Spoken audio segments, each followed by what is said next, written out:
Syukur kali Kristus. Tuhan Yesus, kembali kami datang kepadamu Tuhan. Kami bersama-sama saat ini mau belajar firman Tuhan.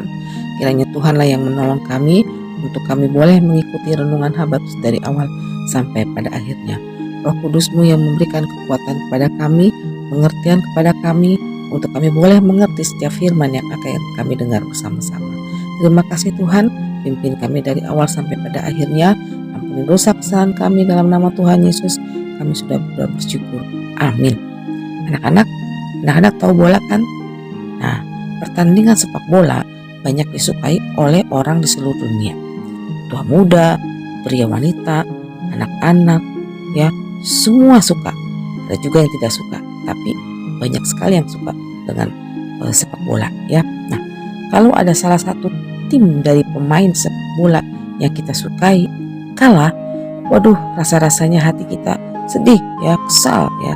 Ada yang berpikir, waduh, lawan kita sangat kuat. Seperti pembacaan Alkitab kita yang diambil dari Roma 15 ayat 1 sampai 13, saya akan menolong untuk membacakan ayat pertama.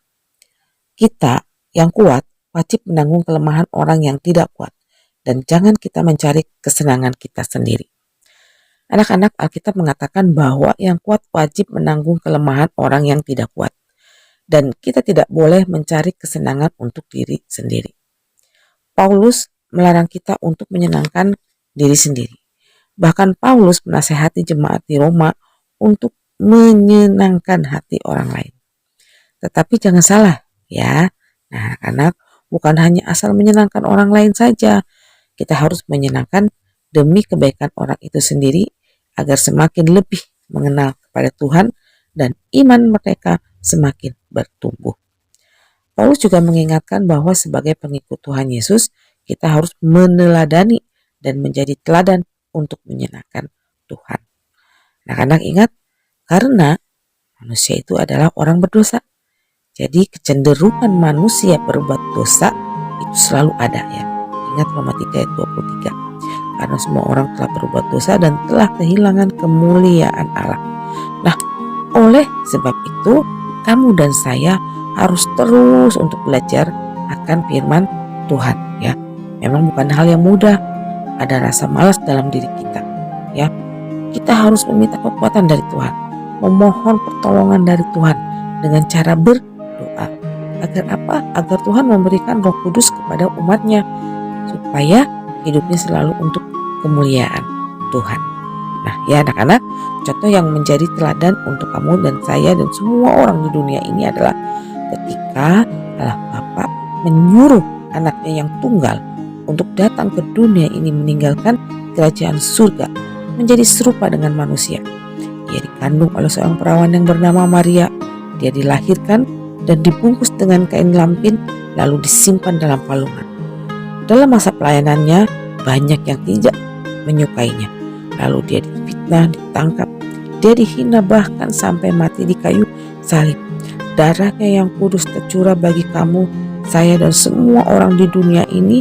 Untuk apa? Untuk menebus manusia dari dosa. Bagi mereka yang percaya, ya.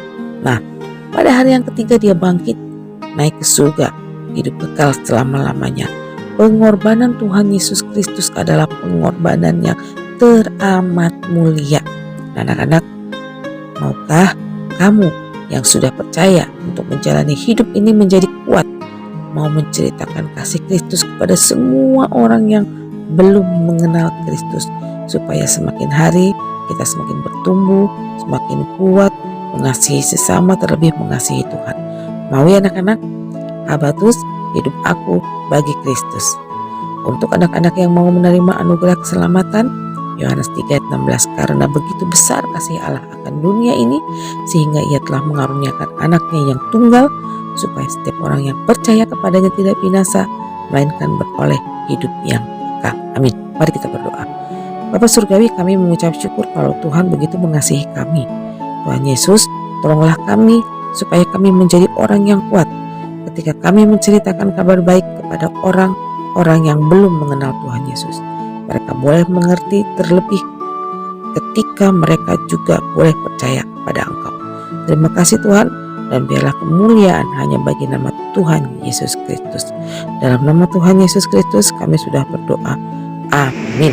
Habatus hidupku bagi Kristus. Sampai jumpa lagi.